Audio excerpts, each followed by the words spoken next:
The person that types that search in, while there may not be nearly as many people searching for that long tail search, the ones that are in a buying mood.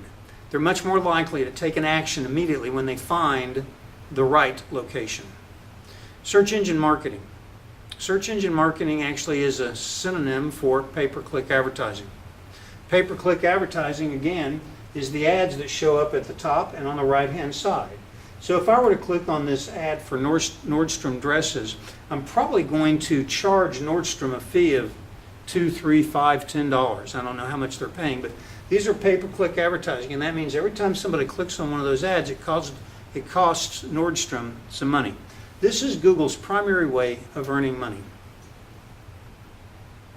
If you want to find out and do research, Google makes it actually very easy for you to do market research by using their pay-per-click advertising.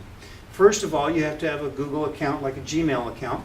And so when you do, you can log into your account, and then you're going to go to Adwords. You actually have to log into your account and go over here to products. Okay, actually I'll back up. So you log into your account, you click on account, then you click on products, then you click on AdWords, and if you don't have one, you can go to adwords.google.com and you can set up an AdWords account. But once you click on AdWords, then you're going to be able to log into your AdWords account.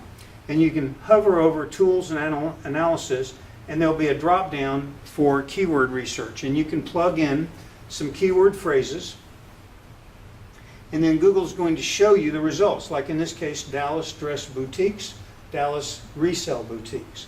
And here you're saying that for the keywords Dallas dress boutiques and Dallas resale boutiques, we see that Dallas dress boutiques has high competition, 1,900 searches per month. So based upon that, we can start doing some research, and you can also see that the pay-per-click cost is $1 per click, which is the estimated amount that it's going to take for you to get at or near the top of page 1. But if you look, Google's going to provide you with a variety of suggested alternative keywords that might make sense. Wedding dress boutique online.